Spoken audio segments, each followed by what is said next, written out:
Вы ведаеце, як звязаны Гродна і Маргенштерн? Не той сумнеўны расійскі выканаўца, а знакамітая ўраджэнка нашага горада Софі Маргенштерн. Гэта жанчына, якая стала піянерам дзіцячай псіхалогіі і псіхааналізу, зрабіла значны ўнёсак у медыцыну і псіхалогію як навукі. Мяне зовут Настасья Суханосик, і вы на канале Гродна 1127. І сёння ў цыкле «Гарадзенкі» мы раскажам пра Софі Маргенштерн, якая назаўжды змяніла сусветную дзіцячую псіхіятрыю. Софі Кабачнік, бо такое было яе дзявочае прозвішча, нарадзілася 1 красавіка 1875 года ў Гродні, у яўрэйскай сям'і. Гісторыя яе бацькоў нагадвала лёс многіх беларускіх яўрэяў таго часу. Яны імкнуліся вырвацца з правінцыі, каб забяспечыць дзецям лепшую будучыню. Таму гродзенскі перыяд жыцця Софі быў даволі кароткі.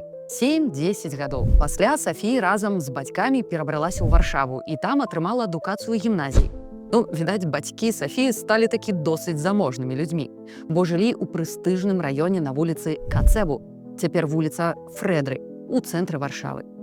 Але сапраўдныя здзяйсненні чакалі Софі наперадзе. У 1906 годзе, ужо замужам і нарадзіўшы дачку, Софі паступае ў Цюрыхскі універсітэт. Гэта быў адзіны з нешматлікіх тады універсітэтаў, дзе жанчыны маглі вучыцца на медыцынскім факультэце.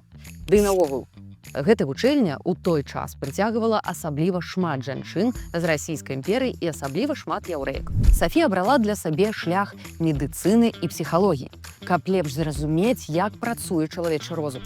Гэта быў час, калі ідэі Зігмунда Фрэйда толькі набіралі папулярнасць. Але Софі хутка зразумела, яго тэорыі могуць дапамагчы не толькі дарослым, але і дзецям. Пасля вучобы Софі пачала працаваць у вядомай клініцы пры Цюрыхскім універсітэце пад кіраўніцтвам Ойгена Блейлера, аўтара тэрмінаў шызафрэнія і аўтызм. Але не здолеўшы разам з сям'ёй атрымаць грамадзянства Швейцарыі, яна каля 1924 года кіруецца ў Францыю. І там яе чакалі новыя дасягненні. Працуючы ў клініцы дзіцячай псіханеўралогіі каля Парыжа, Софі далучаецца да псіхааналітычнай школы Зігмунда Фрэйда і пачынае эксперыментаваць з дзіцячай тэрапіяй. Маргенштерн стала піянерам дзіцячага псіхааналізу, ужываючы малюнкі і гульні для дыягностыкі і лячэння. Гэта яна першай у 1927 годзе апісала малюнак як метад лекавання для дзяцей. Гэта быў сапраўдны прарыў у медыцыне 20-го стагоддзя. Апошнія гады жыцця Софі былі цяжкімі. У 1936 годзе яна перажыла смерць дачкі, памёр яе муж, а неўзабаве пачалася Другая сусветная вайна, і пасля разгрому Польшы гітлераўцы акупавалі і Францыю. 14 траўня 1940 года, за дзень да таго, як нямецкія войскі ўвайшлі ў Парыж, Софі Маргенштерн скончыла жыццё самагубствам. Але яе праца жыве і сёння. Методыкі Софі выкарыстоўваюцца ў псіхалогіі, а яе кнігі перавыдаюцца і зараз. Яна прызнаны класік псіхааналізу.